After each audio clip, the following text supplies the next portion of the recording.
The reason why Browns are starting rookie QB Dillon Gabriel over Shedeur Sanders. The reason why Browns are starting rookie QB Dillon Gabriel over Shedeur Sanders originally appeared on the Sporting News. Everyone knew this time was coming. The rebuilding Cleveland Browns were never going to start 40-year-old Joe Flacco for too long at quarterback. And on Wednesday morning, the Browns officially announced a change. Dillon Gabriel will be their Week 5 starting QB. Flacco will back up Gabriel, with Shedeur Sanders remaining the number 3 quarterback. It's not a particularly shocking development now, but dating back to the wild NFL draft free fall of Sanders, it's been a question out there. Will it be Gabriel or Sanders for the Browns? For now, it's Gabriel. More, the key problem with Lamar Jackson's injury is his Ravens' backup QB. Why are the Browns starting Dillon Gabriel over Shedeur Sanders?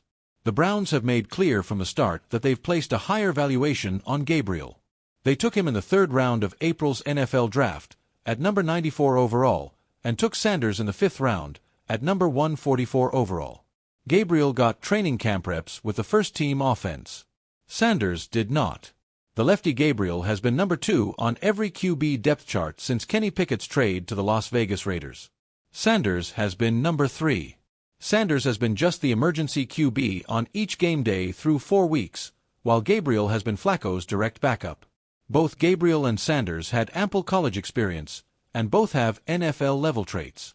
But the Browns have signaled all along that when one of the rookies was going to get a chance, it would be Gabriel. And that chance has arrived. More NFL news. Bo Nix keeps proving the haters wrong. Browns' history of QB mistakes has clock ticking on Gabriel, Sanders. Ashton Jeanty has Michael Myers to thank for his sudden breakthrough. A.J. Brown put out quite the cryptic tweet after another quiet game. Spencer Rattler made another case as the Saints' starting QB, this time on his birthday. Geno Smith trade has raised some quick concerns. The Cleveland Browns have found themselves in one of the most fascinating quarterback situations in the entire NFL this season.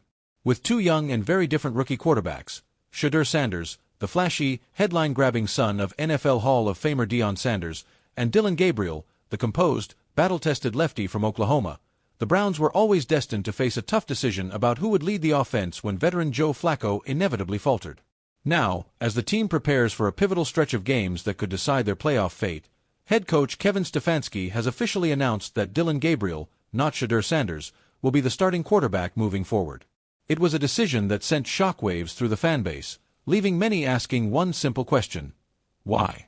The answer, as always in the NFL, is layered, spanning everything from scheme fit and personality to politics within the locker room and long-term franchise planning. Let's break down the many reasons why the Browns have turned to Dillon Gabriel over Shedeur Sanders. 1. Experience and readiness. Dillon Gabriel's college journey versus Shedeur's. When you compare their collegiate resumes, it's clear Gabriel entered the NFL with more immediate readiness to handle an NFL huddle.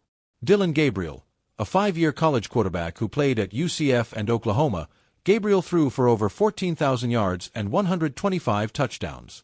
He's seen every type of defense, blitz-heavy Big 12 opponents, hostile SEC crossovers, and the kind of shootouts that force quarterbacks to stay calm under chaos. He may not have the arm talent of a top 5 draft pick, but his seasoning and poise are undeniable. Shedeur Sanders, though he had plenty of hype at Colorado under his father's spotlight, Sanders has just 1 year of high-level Power 5 experience. While he impressed with his arm strength, accuracy, and knack for big plays, scouts noted he sometimes held onto the ball too long, struggled against pressure, and leaned heavily on improvisation. In short, Gabriel arrived as a polished veteran rookie, while Sanders still needs developmental reps before being thrown into the fire. 2. System fit. Stefanski's preference for rhythm passers. Kevin Stefanski has a reputation. He wants quarterbacks who can run his West Coast-inspired offense with precision, timing, and rhythm. His system thrives on short to intermediate accuracy, pre-snap reads, and play-action efficiency. Gabriel excels here. He gets the ball out quickly, thrives in tempo situations, and rarely panics when working through progressions. At Oklahoma, he was often praised for his ability to play on schedule, a trait Stefanski values more than raw star power. Sanders, on the other hand, often played off-schedule at Colorado, extending plays with his legs and holding the ball longer than coaches would like. While that play style can lead to highlight reel moments, it also risks turnovers and sacks, two things Stefanski despises. In the end, Gabriel looks like the quarterback Stefanski trusts to keep his playbook intact. 3. Locker room dynamics. Respect versus celebrity. Let's be honest, Shedeur Sanders came into the league with more fame than most rookies ever will. Between his father's legendary name, his nil wealth, and his huge social media following, Shedeur was always going to be under a microscope. Some veterans in the Browns' locker room reportedly bristled at the attention Sanders received without proving anything on the NFL field. According to insider whispers, there were concerns about how Sanders' celebrity persona might mesh with the team-first mentality Cleveland's coaching staff has worked hard to build. Gabriel, by contrast, has come in humble and quiet. Teammates respect his work ethic and leadership. He doesn't demand the spotlight, he just wants to execute. That calm, humble approach has endeared him to both teammates and coaches, giving him an edge in the locker room dynamic. 4.